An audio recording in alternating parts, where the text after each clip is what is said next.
You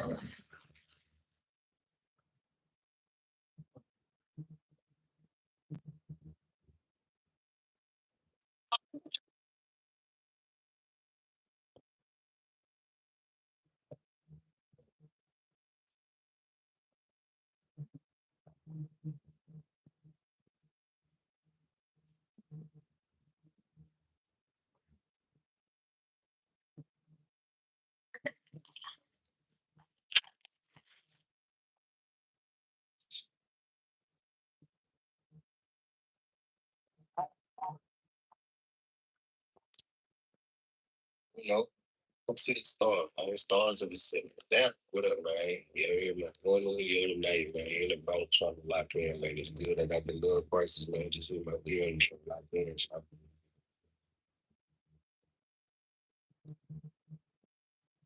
Hey, man, what's up? This your boy, Wi-Fi.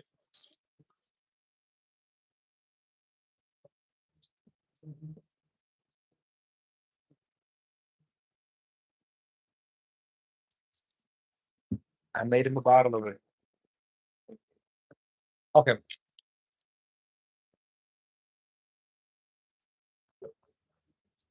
Just to set the record straight about what I posted, it's not as quick. It's good tone type thing. But if you play games and stuff, they call it small things like coffee shop and stuff.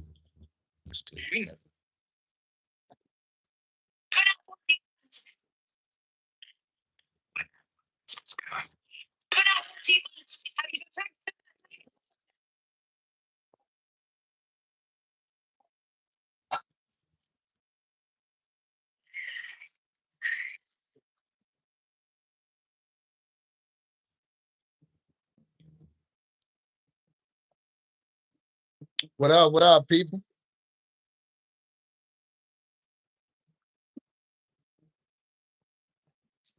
How y'all doing? Well, late night, you know what I'm saying? It's 1 a.m. in the morning over here. I'm just cool and chilling, you know. I don't sleep at night. I'm a vampire. Thank you. Yeah, I'm a vampire.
Hey, Sandy. Hi again, Sandy.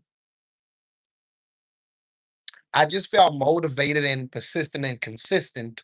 So I decided to come on here, every free time that I have, this is my career I'm pursuing. So every free time that I have, I want to give it to my live streams, so that I could build and just keep going. So I appreciate y'all being here. Hey, Tisha. Hey, man, if anybody want to help me out, I need exactly $3, Jeremy. If anybody wants to help me out, let me put my cash app up.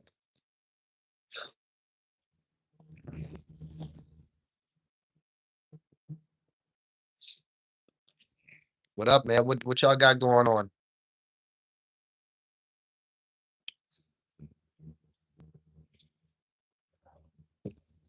Wait, hold up, Nick Hill. I'm so happy for you coming out.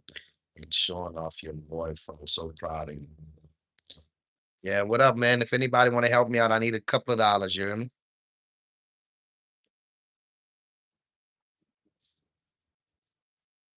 What's good, man? Double tap for the like, man. What you doing, Tisha? I'm just up. I decided to come back on a live, because I got to give it my everything, to these streams. I want to give my everything, and all free time goes to these streams. All free time goes to these streams. Thank you for liking. I appreciate that. I'm giving all my free time to these streams, straight up.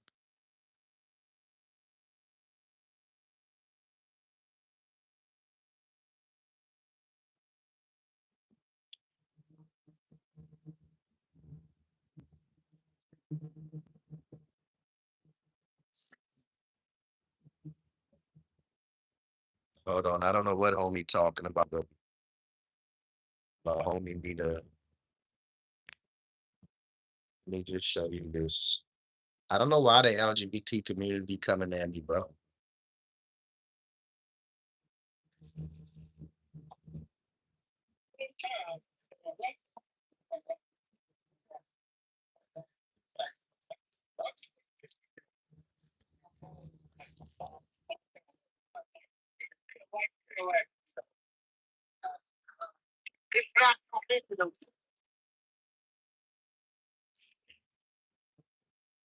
I'm an advocate for the people.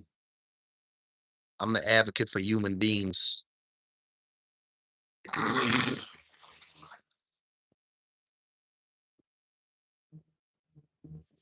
For human beings, period. You get that? Do you understand that?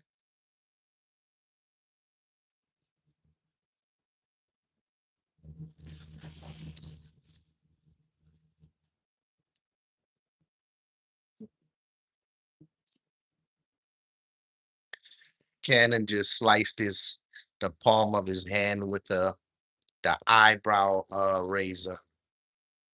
I think Kalen tried to pull it out his hand and his hand got cut. We just got done wrapping up his hand, the palm of his hand, like right here, and a little bit of his thumb. He a big boy, man. Hey, that's part of life growing up and getting your bumpers and bruises. You might fall, hurt your knee, break your leg, and those things happen, man. It's just natural with kids. I'll never forget. I remember falling when I remember missing a stair and missing a step and falling, as kids.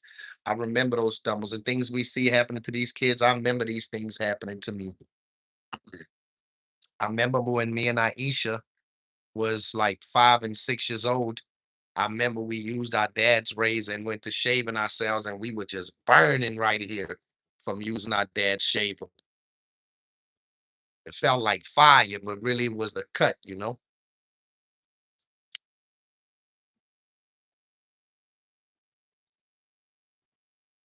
Yeah, nah, he's okay. He's okay. His hand is all wrapped up. And after his hand got wrapped up with the gauze and everything, you know what I did? I took one of his old socks. I cut the top part of it out so that it could come like this. And then I cut a piece of his thumb out so it looks like he has a fingerless glove on to cover him up. So he likes that. I made a custom sock, a custom glove for him out of a sock.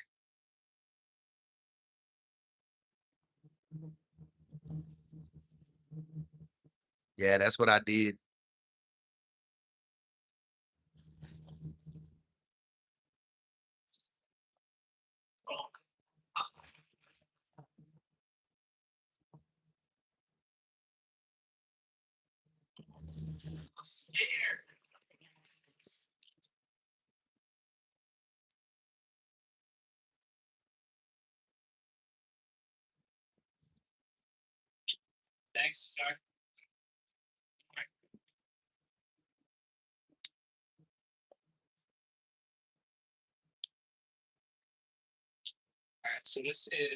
What y'all doing, man? What's going on?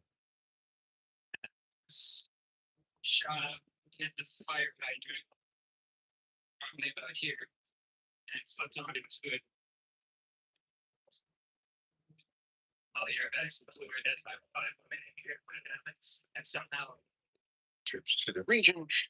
They say that those are normal rotations, but there's the looming threat of Hey, on the ground, something the American people really don't support, according to polls. But that seems to be what the Trump administration is using as a threat because they want to continue to pursue regime change and they're not happy with the change they've seen. All right, John Hendren in Washington. John, stay with us. I'll come back to you in just a few minutes to talk about the rise in oil prices and the impact it's likely to have on consumers in the U.S. Okay. In the meantime, let's speak to Rasul Sadar, who's reported extensively from Iran on the appointment of this new supreme leader. What signal is Iran sending by appointing Moshtaba Khamenei as its new leader? I think the primary signal is defiance here, because so it's quite clear that Moshtaba Khamenei is less flexible, less pragmatic than his father, and more ideological. So here, what we can see is that throughout the last decade, most of his father's authorizations were actually transferred to him. He was practically running his father's office, and not only regarding domestic politics, so international affairs, regional affairs, security policy of Iran across the region and globe will mostly go through Mustafa Khamenei. And so he's very much close to IRGC, which is the ultimate power holder in the country, and also has very much close ties across the bureaucracy, across the establishment. And indeed, there are majority of the top officers that now are running the state have been either his close friends or appointed or approved by him. One thing is quite cool, will be surprising. I was talking to a source from Iran, and he said, well, Iran is now facing two options: say that the regime collapse or the regime's transformation. And Mushtaba could be a surprise in that sense because he has the legitimacy of transforming the regime. If anyone else was appointed as supreme leader, he will have the legitimacy crisis. He will be easily accused as betrayer if he want to transform. But as he is son of the martyred supreme leader, he has all the legitimacy actually to transform the country in a way that could be reintegrated with the world. But still, appointing him, Rasul, is a big gamble, isn't it? Because the Israelis have come out and explicitly said that they would kill any new supreme leader, and the Americans have made similar threats. This is a huge gamble and huge risk that the leadership. Absolutely, absolutely. So Iranians are having growing concerns that the decapitation was not just limited with Al Khamenei, it was not a one time hit, so that it is a wartime strategy and it's going to be a long term strategy of Israelis. And to a certain extent, that's going to go through the several rounds that Iranians will find it difficult to replace those who have been assassinated. And they believe that the ultimate goal of this decapitation policy is to finally or eventually lead to a state collapse. So, and also regarding all what we have seen since October 7th, the assassinations that have happened by the hands of the Israelis, whether it was Hamas leadership or Hezbollah leadership, and then during the 12 days war last year, and then the opening of this war just nearly a week ago also. So it is giving us a behavioral patterns, and definitely that is a huge gamble. Right. So Moshtaba Khamenei has been described as being more hardline, perhaps, than his father. What watching the 5 p.m. news before we had foreign policy going forward? What implications for its relations with the Gulf neighbors, for example, or even the United States? So for him now, there are these two options. Either he is going to double down on this hardline ideology and perhaps is going to further polarize the country, and also is going to further isolate Iran from the region. There are already growing pressure on Iran that Iran is not just fighting Israel and USA. Indeed, by attacking the regional countries, it is destroying its relations with the regional countries here. There always have been a mistrust between Iran and its region. Iran was not having the problem only with the global powers such as the USA or European powers and a regional power, Israel, but it was having constant mistrust issue with its neighbors as well. So, but here, the, there is it's What up, y'all? companies going through an existential phase, but also What up? they're very much aware of that. This is What's up, my baby? or they're going to change the course of the Americans and Israelis' policies toward Iran. Mama getting your stuff ready, your lunch pack ready. One way for Iran is somehow Yep. establish good relations with the region and also sending the signals to the Americans that they are ready to transform. What I'm seeing here fully is that the United States. Okay, Lynn, don't do that with your head. I don't want you to headbutt by mistake. The state collapse because they know that the consequences are going to be chaotic and devastating for the region. While Israelis, through these systemic decapitations, I are love you, mama. Hey, my baby. Girl, you gotta go to sleep. Yeah, you the only one that don't got school in the morning. Hold on, y'all.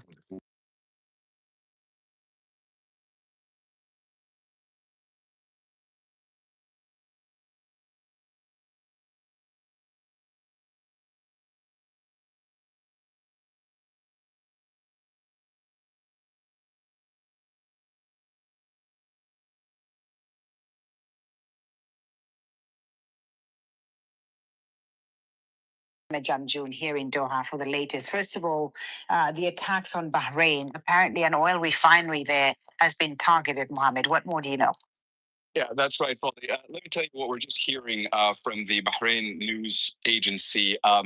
Statement saying that there's been a fire that has broken out after an Iranian attack that was targeting this facility in Ma'amir, and that there's been material damage caused to that. Get daddy up. Tell daddy night night. Say love you, Beyond that, dad. just in the last few hours, you also had Love you. announcements in Get that Bahrain kiss on the from cheek. as well as from their Love you. national news agency saying that there had been at least 32 Bahraini citizens injured, including children, in that toll as a result of an Iranian drone strike and an attack that happened on Sitra Island. In a room. It's been a dangerous few days in Bahrain. Just yesterday, there were reports of three people being injured when there was debris that fell after an interception of a drone and that hit a university building. Three people injured. Beyond that, you also had yesterday reports coming out of Bahrain from the national news agency that there was a desalination plant that had been damaged. There was material damage to the desalination plant after an attack. Sub up, double tap for the like, guys. I'm live streaming every single day till I reach my goal. I'm live streaming for 365 days. Right now, we currently on 190 days of live streaming. I've been live streaming for 119 days to be exact. Travel across the region, which was already severely disrupted. Yeah, Foley, it was about 6 hours ago. 119 days of streaming. I'm streaming for my kids, guys. Sub up, sub up. For my kids so they can be financially stable before I meet my Mika. We never know if we're gonna wake up today or tomorrow. I'm saying so, you know. Intercepted. Beyond that, about Giving all my time to streaming. Level being lowered, going back to normal again. So of course, Stream. very much a part in this. It's my life stream. From Iran, these attacks that are emanating from Iran. And beyond that, you also had, let me just run through some of the other countries that have been impacted the last few hours. In the United Arab Emirates, the air defenses are currently responding to threats they're saying that they're receiving from ballistic missiles incoming from Iran, as well as drones. And in Saudi Arabia, of course, the Ministry of Defense said that they intercepted 4 drones. One of those drones was destroyed. It was heading toward the oil in the empty quarter. Now, look, you talked about aviation. Here in I love you, my baby. flights yesterday and Love you. today. Yesterday, it was announced Okay, that there then. were a limited number of Love you. flights bringing passengers whose final destination was here in Qatar. Make sure you say your prayers, okay? Flights yesterday that took off from Qatar, a limited number of flights. These were repatriation Say flights. thank you, God, Their home for country. everything. Few arrivals, Amen. these limited flights, people whose final destination is Qatar. But the civil aviation Huh? authority has continued to maintain that civilian airspace is closed. Hold on. It's still closed for the time being until What you said, my baby? Yep. the aviation industry and the tourism industry. I don't know that they like to play the gun games. Transiting, You know, King Von was a gangster. or they were just visiting.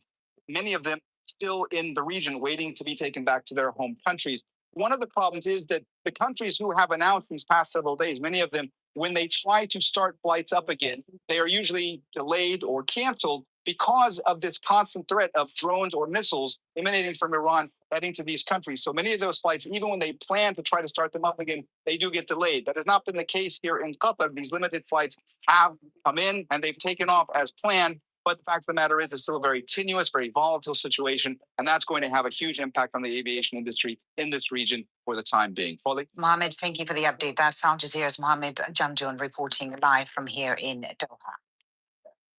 In other developments, South Korea has imposed a price cap on domestic fuel for the first time in 30 years. It's an effort to ease the impact of the Gulf conflict, the conflict in the Middle East. President Lee Jae-myung says his country will also look for sources of energy beyond those shipped via the Strait of Hormuz, which Iran closed. It's difficult to predict how the situation will unfold. Our government must take proactive measures with a heightened sense of urgency, keeping even the worst case scenario in mind. Let's bring in Rob McBride in Kuala Lumpur for more on this. Asian markets, Rob, reacting very badly to the unfolding events in the Middle East. Tell us about what's been happening. Yeah, that's right. As the oil price has been surging, the markets have been tumbling pretty much all the way across Asia. It has been in the red, with those countries that are worst affected being some of the industrial giants like South Korea, like Japan, which are very susceptible to a rising oil price. It is very dependent on importing energy. That has a big impact.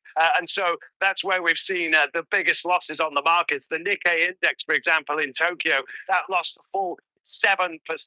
Now, that takes an awful lot of selling. This is a very big market, the Nikkei, and for it to drop by 7% means there's been an awful lot of people selling. In neighboring South Korea, the Kospi index, that fell by around 8%. And as we've heard, the government has introduced for the first time in 30 years this cap on the price of oil to try to re-inject a bit of stability back into the market. But it does seem as though very few people are being reassured by these messages coming out of the White House that this is just a temporary rise in the oil price, of things will return to normal quite soon. People are taking a far more bearish view, far more pessimistic view as they look at the Straits of Hormuz being pretty much completely sealed off at the moment, wondering, given the amount of conflict around it, how it is to get oil and so on shipping through there to bring the price of oil down again. Looming, of course, the fear of a global inflation being added to. And Rob, what industries are being impacted the most by the conflict? Yeah, I mean, that is the nature of this conflict and the interconnected supply chains that we now have all across Europe, the Middle East, into Asia. And so you are seeing concerns about particular industries that Asia tends to be very good at, such as its high-tech manufacturing. Tap for the like, double tap, double tap. Sub up, double tap. I'm live streaming every single day. You get to know me.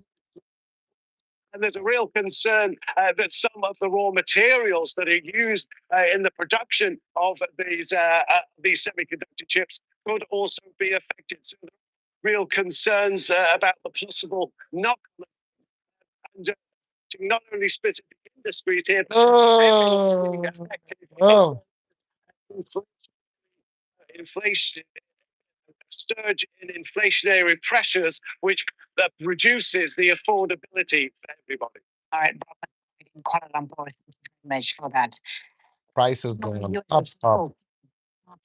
Gasoline prices resulting from the conflict with Iran will last only weeks. But American consumers are beginning to feel the pinch, with prices at the pump rising 19% since February.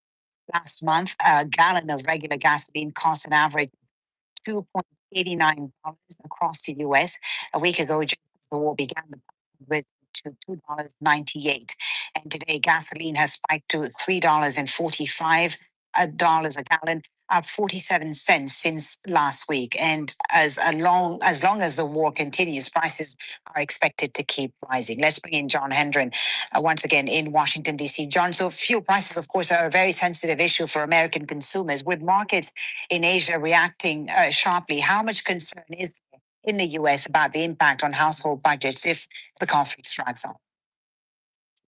There's summer here. I can see an excellent Night. regular gas at $3.50 Cut the TV a down. gallon, $3.60, and Kaden. what suspects that after all that has happened in the past 24 hours, it will be here by the end. Well, I'm gonna cut it off.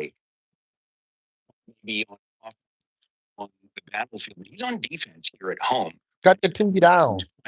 You're going to sleep. Several hours. He tweeted, Cut it down. Which It's time to go to sleep. Cut it down. Are you listening? Very small price to pay for the USA and world security and peace. Only cut it down. Kaden, language coming from the president. Why are you not listening? I'm going to cut the TV off. It's time for you to go to sleep. You don't need to hear it. You know what time it is? Go to sleep. Cut it down. Oh, I don't even know why you cut it some more. Cut it down some more. Be the right there. It's time for you to go to sleep. You got school in the morning. You only got a couple of hours. Ships should show courage and head through the Strait of Hormuz. There's nothing to fear, he said. We sank all of Iran's ships and destroyed most of its missile launch sites. Only 20% remain. Well, if you're through the Strait of Hormuz, or worse yet, if you're an insurer who's going to insure that shipment, 20% could be aimed at your cargo is a lot. So you have the concern on the side, but here in the U.S., where this war is approved of by people, that is really going to hurt Israel. It's a midterm election, just the wrong time. Of course, there's the risk of American lives. So, wars. John, thank you for the update. John Hendren in Washington, D.C. Let's discuss this further now with Peter McGuire, who's Australia's Chief Executive Officer at Trading.com and joins us from Sydney. Peter, good to have you with us. So Brent crude at above $100 a barrel since Russia's 2022 invasion of Ukraine. How significant is this for global energy markets, and what markets? Give me the remote. Exactly. Why are you cutting it back up? Pricing, or Kaden, are we already seeing go to sleep. Supply disruption? Well, Folly, I think that's multidimensional in so many ways, but the more important thing at the moment is the velocity of what we've seen as far as move to the upside. No doubt on Thursday you were looking, around that 75 to 80 odd dollar, and then all of a sudden 90, and now we've had a high of 116 in Asia trade today. We're back at around 106, 105, but the volatility swings over a given hour are just dramatic. So this is going to impact naturally consumers and in the long run, one would think inflation, if this was to last a matter of weeks or possibly a month or more. Just to understand, Peter, are markets reacting more to actual supply losses or to the fear of escalation in the Strait of Hormuz and the wider Middle East region? I think it's a combination of, I think, fear naturally in market sentiment and the worry about getting shipping through, and the draw of what those barrels, where they need to go is in the sense of Asia. There's much concern, and it's an unknown situation. When is supply going to come back online? So there's the first part, and then the trepidation across the market as a whole, with traders really ramping prices dramatically, and that's really impacting, I think, consumer sentiment. An unknown situation, as you say. Now, if Gulf producers start declaring force majeure on shipments, what does that mean practically for the physical oil markets? I think it's going to cause much concern, actually. But the other side, of course, is price swing to the upside, and that's the unknown.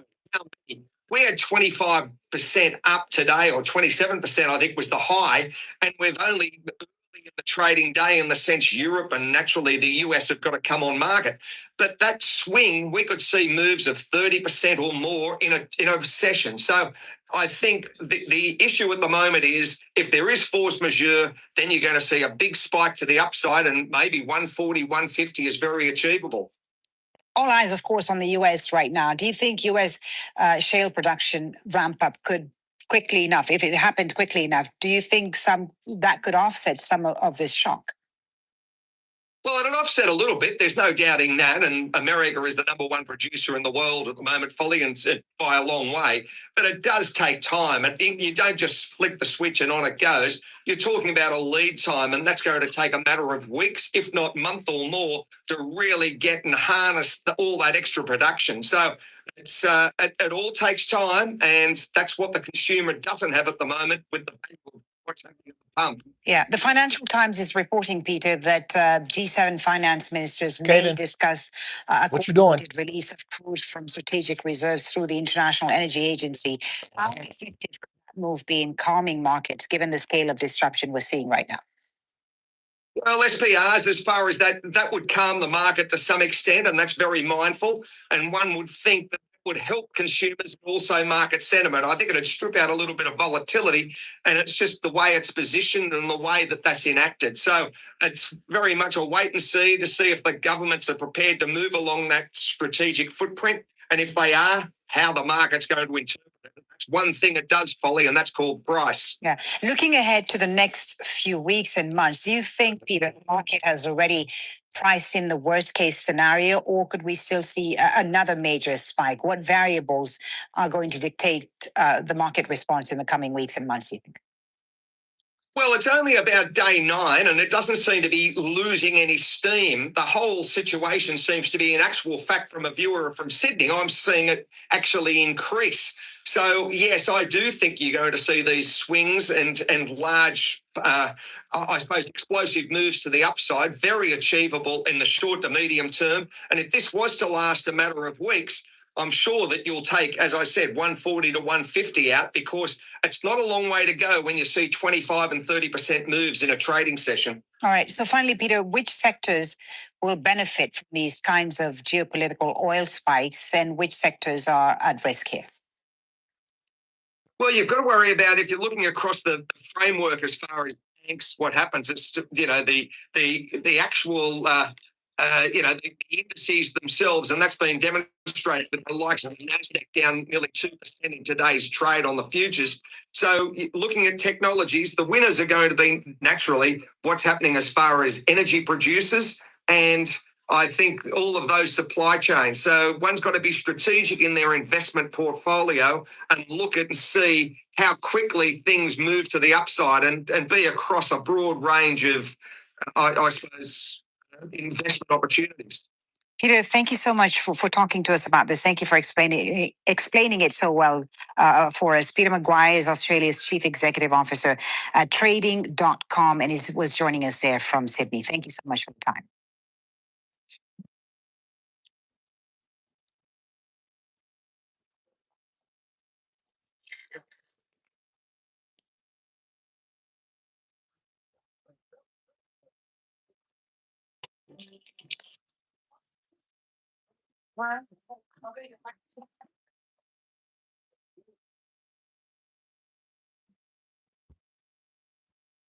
What up? What up? What up? How y'all doing?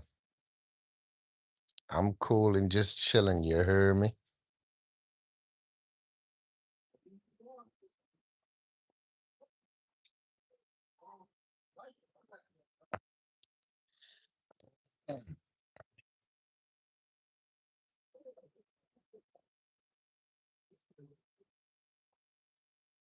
I'm cool and chilling. Just trying to get my subs up. You hear me? I'm serious about starting to get paid, man. I will continue to do it for free until I get the right pay, you know? Sometimes you gotta, that's what you call promoting.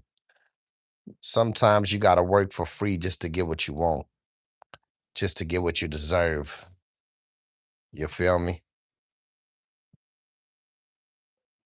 That's how I go. When you're doing something for yourself, when you want something great, you have to be willing to work for free until you get what you deserve. You feel me?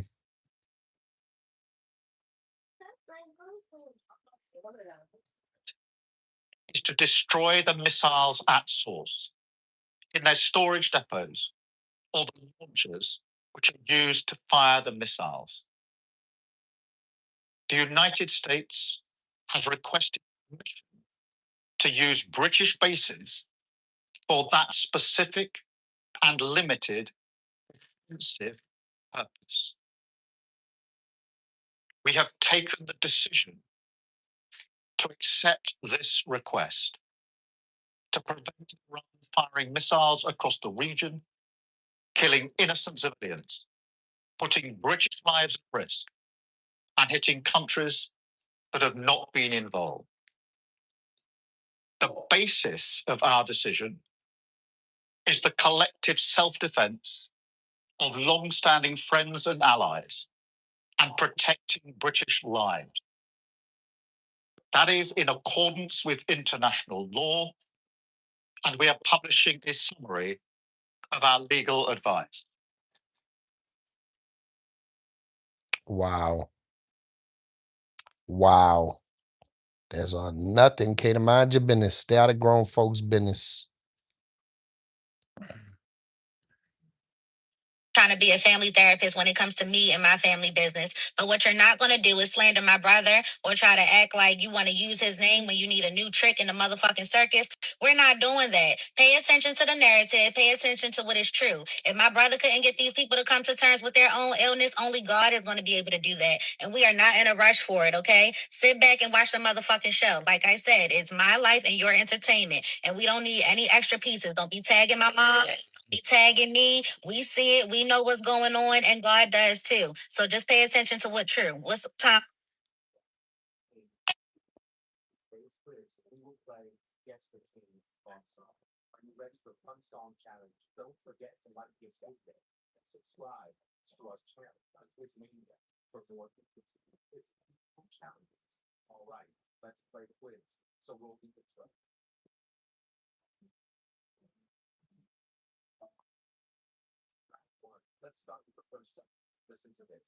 I often care about what people think, and I've done it for the longest since I started making content, and it's so whack. It's so whack. Like the thought of caring what people think is so messed up because in 100 years or in a lot of years from now, we are going to die eventually. Everybody that you hear talking about you, everybody that you hear speaking on your craft or saying you're not good enough, or you're embarrassed to show, not embarrassed, but you're scared to show your talents around or they think they have something to say. It doesn't make any sense because we will all get to a time where we will pass away. And I mean, now you're gonna, run me through that, whatever the case may be. So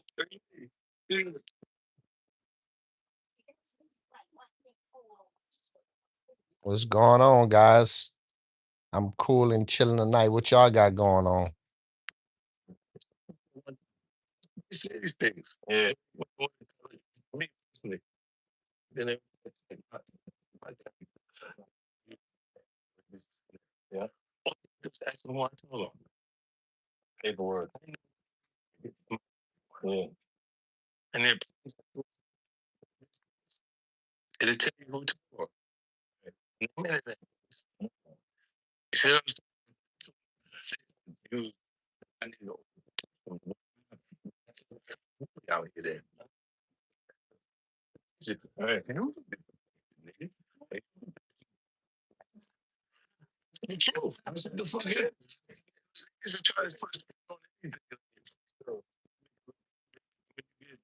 And be with or disputes with young who don't know what to use what someone to right. Go back and oh do this. You heard it when Big was talking shit. Now you heard it when doing it. What they're doing, right? You know what I'm saying? I take the people with it. You never see conversation. The- right. Since 1942.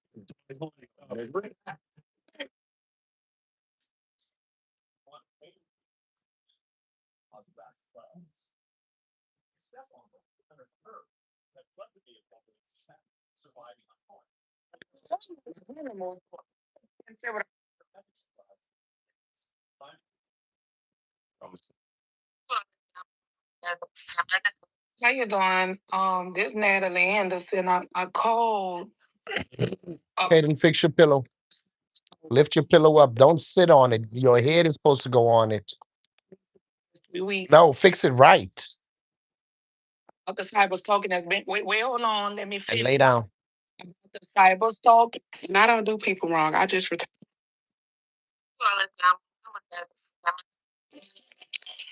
It is coming up to 6:30 GMT if you're just joining us on Al Jazeera, Arish University in Qatar.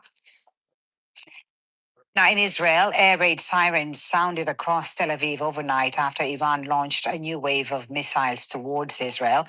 One was reportedly intercepted above Jerusalem. The barrage came after an Iranian military official warned that Tehran would intensify its offensive on Israel starting on Sunday night. Let's bring in Nida Ibrahim in Ramallah in the occupied West Bank for more on the situation in Israel. So, Nida, have the Iranian attacks over Israel intensified? What's the situation this morning?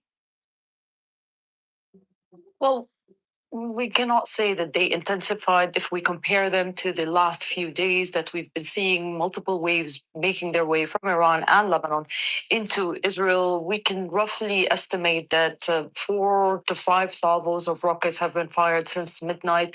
At least one of them took place in the past few minutes as we noticed the home front is sounding sirens and sending people alerts to go to in areas in northern Israel, which could indicate that these sirens have been sounded because of a Lebanese strike rather than an Iranian one. But of course, for the Israeli home front, for the Israeli public, these attacks are not necessarily disclosed when it comes to the impact they cause. Kaden, cut the TV down. The Israeli ambulance Why you keep cutting it up some more?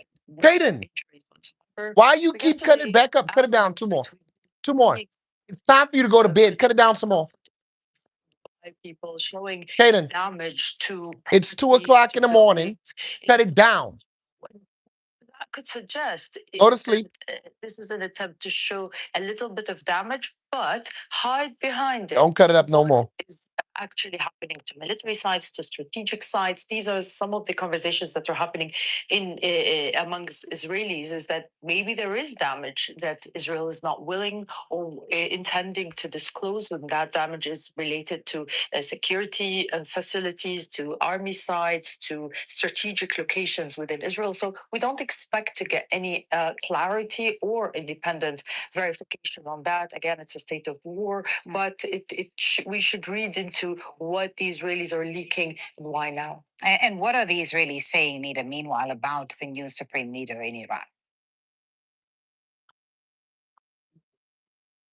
Well, while we wait for an official statement by the Israeli Prime Minister, which might not come, we can read into what his cabinet ministers, the security cabinet minister, Avi Dakhtar, who used to be the head of the Israeli security agency, says that choosing Mujtaba Khamenei shows that the Iranian regime is still insisting on choosing the same path, saying that Israel should crack down on the Revolutionary Guard even further. This, according to him, shows the path that the Iranians are deciding to take. Also, let's not forget that before the announcement was made, the Israeli army spokesperson was quick to say that anyone who selects the next supreme leader, let alone the successor himself, will be paying the price or will be considered a target. And we've seen also the Speaker of the Knesset showing pictures of leaders of Hamas, of Hezbollah, that Israel had killed before, saying that it doesn't matter who becomes the next person, they will always be a target as far as Israel is concerned. Nida, thank you for that. Nida Ibrahim reporting there live from Ramallah in the occupied West Bank. At Lebanon, where Israeli strikes on the country have entered their second week with attacks on the capital, Beirut. The army says it was targeting Hezbollah infrastructure, that is the Israeli army. The Lebanese government says Israeli strikes have killed nearly 400 people over the past week. More than 500,000 have been displaced. Zaina Hodder is live for us in Beirut now. So attacks on Lebanon, not just on Beirut, but also on the south. Zaina, bring us up to speed with what's been happening.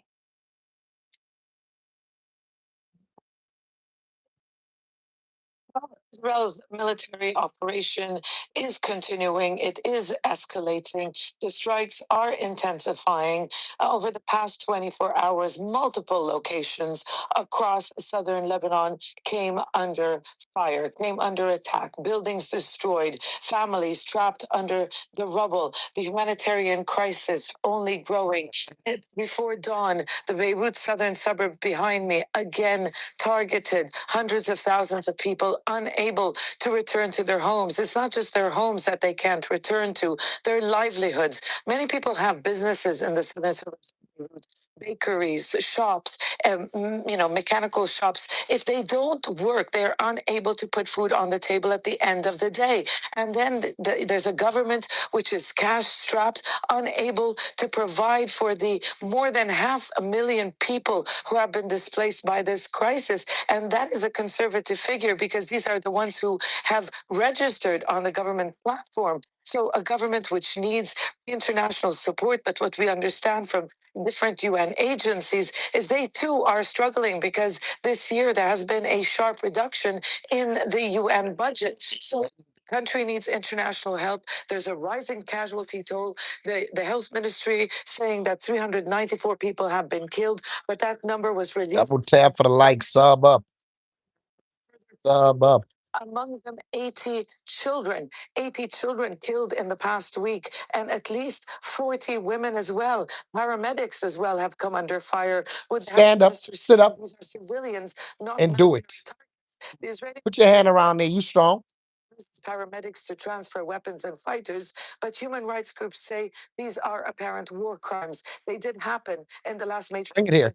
late 2024. Yeah, a difficult situation, no doubt, for civilians in Lebanon caught up in this fighting. Zina Hodder in Beirut, thank you very much for the update. The Israeli army And continues stand up and drink it. In the south. Because I don't want you closing it over there. Also been hit outside the forced displacement zones in Lebanon. Bernard Smith has more from Beirut. The village of Sir El Gabia is north of the Litani River, supposedly safer ground outside the so-called evacuation zone Israel has declared over southern Lebanon. There are no front lines in this conflict.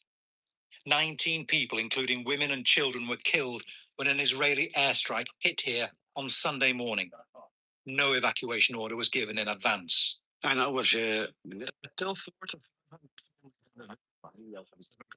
massacre. We're used to the enemy, and there's nothing here.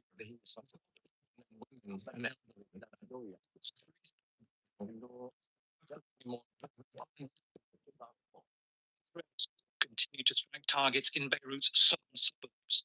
And in the center of the capital, Beirut, 4 people were killed when this seafront hotel was hit.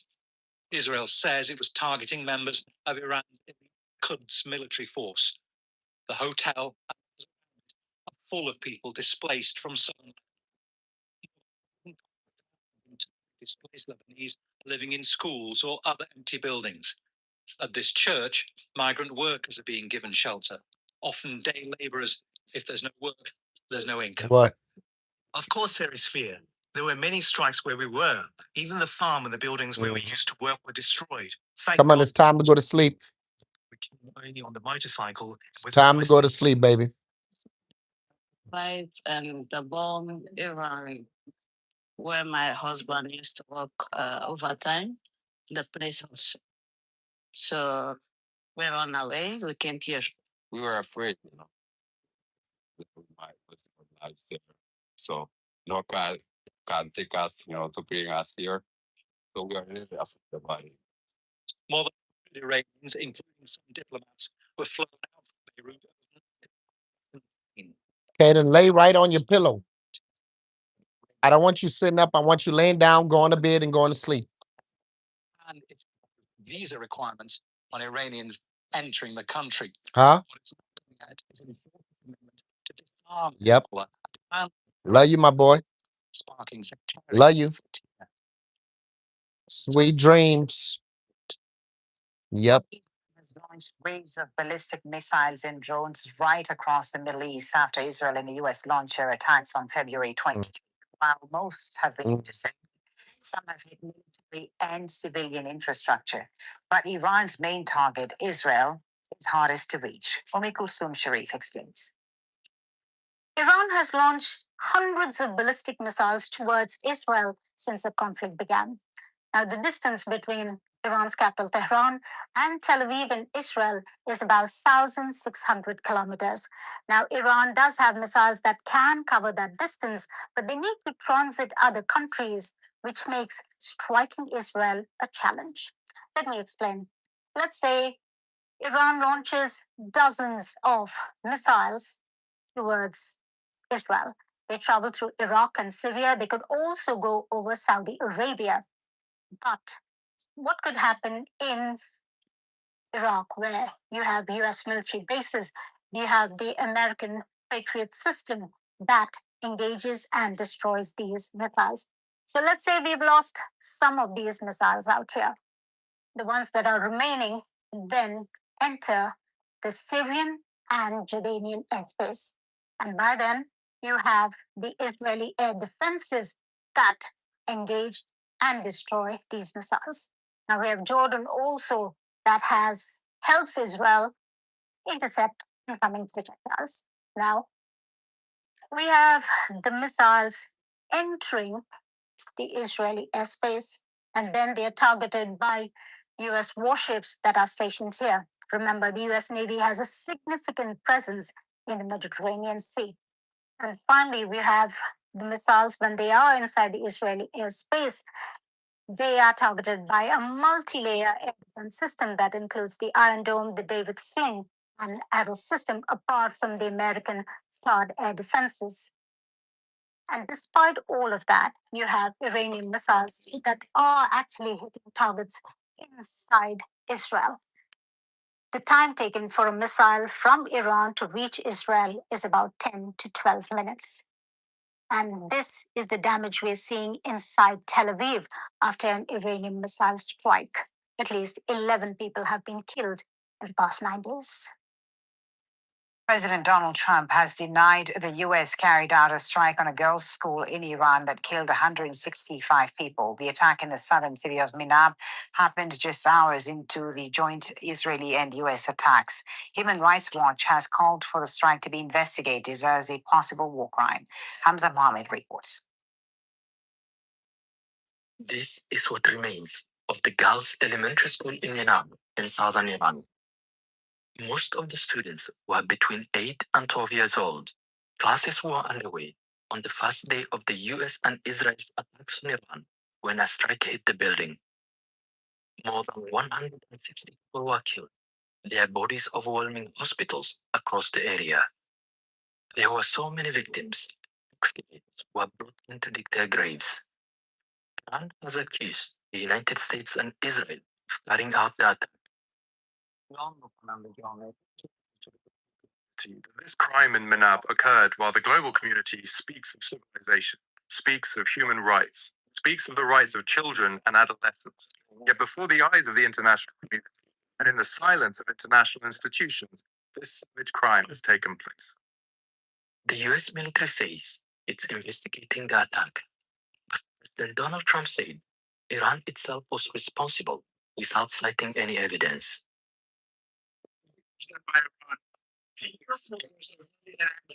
With their munitions. They have no accuracy whatsoever. It was done by Iran. A claim outrightly rejected by Iran. It is our school. These are our students, our girls, and they are attacked by an American fighter, a jet fighter, and they have been killed. Why Iran is responsible? American media reports and analysis of the evidence suggest the US military was behind the strike. At least 4 schools have been hit since the war began. The UN and rights groups have condemned the attack and called for an independent investigation, meaning the killings in Minab could become a defining test of accountability in the conflict. Hamza Mohammed, Al Jazeera. The US and Israeli attacks on Iran are also having an impact in Gaza, where supply lines have been disrupted. That's leading to shortages and rising food prices. Hani Mahmoud has more from Gaza City. Here in one of Gaza markets, people are once again rushing to buy whatever they can. The latest regional escalation, the war involving the United States, Iran, and Israel, is being felt in the most immediate way: closed border crossings and shrinking supplies. One thing to keep in mind that Gaza depends almost entirely on goods and products entering the crossings with Egypt and Israel. Now, for the past 2 years, these crossings have either been completely shut or restricted by the Israeli military, just disrupting the flow of goods and basic supplies into the strip. And the impact is visible in this market. Just about a month ago, 1 kilo of tomato was selling for $1.50. Today, it's close to $4. Same goes for the cucumber and the potato, all the fresh produce that many families depend on. People can no longer afford to buy vegetables and fruits due to high prices caused by the war between Israel and Iran. And it's not about higher prices only. As we walk by, we hear people, traders, business owners, regular shoppers are all saying that basic supplies are becoming very scarce in the market or completely gone because the Israeli military is either shutting the borders completely or only allowing a trickle amount of commercial trucks and aid into the Gaza Strip. Walking by these shows, a stack of food, it's easy to realize that many of the basic goods, like flour and some canned goods, have vanished from the market. People buy whatever they can, not because they necessarily need it today, but because they fear supplies could run out tomorrow. For many families, the concern is very simple: how long the borders will stay closed and whether food will be available if they do. Ani Mahmoud, Al Jazeera, from Gaza City, Palestine. Despite tensions over the Iran attacks, President Trump and China's leader Xi Jinping appear to be setting some of their differences aside. The leaders are preparing for a high stakes meeting, balancing trade and regional tensions. Lucia Newman reports from Washington.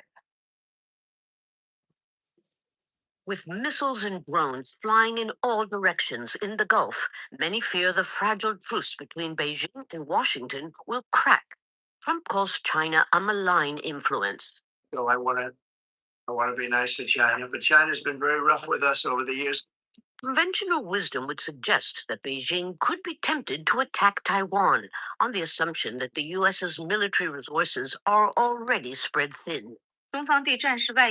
China is deeply concerned about the spread of war into neighboring countries. But despite the strong rhetoric, ahead of next month's planned meeting between Trump and Xi Jinping, both countries have strong incentives to keep their ties on a steady keel. The White House is keen to finalize a major trade deal with China, including large purchases of U.S. agricultural goods and energy. China, for its part, wants to preserve the one-year trade truce to ensure that U.S. tariffs remain low for Chinese imports and also make sure that rare minerals from China reach U.S. factories. A win-win for both powers. As for Taiwan, the U.S. attacks on Iran may bolster Trump's leverage by demonstrating a readiness to use far greater military force than before. Iran exports nearly 90% of its oil to China, a significant amount. Shipping routes through the Straits of Hormuz, used for half of the oil China imports from the Gulf, have already been seriously disrupted. So for Beijing, the shorter the conflict, the better. China urges all parties to immediately stop military operations, prevent further escalation of tensions, and avoid regional instability that could have a greater impact on the global economy. While an ally of Iran, seeing its nuclear program crippled benefits China by reducing the temptations of other Asian rivals, such as Japan, to seek nuclear weapons. And when the conflict is over, China will be able to offer Iran infrastructure projects and technology in exchange for oil. As for Trump, every time you meet, you talk about China. We respect China. I do. We both do, I think. But it's always a topic of conversation. We've had a very good relationship with China. a sign that for both feuding powers, for the time being at least, it's a matter of choosing your battles. Lucia Newman, Al Jazeera, Washington.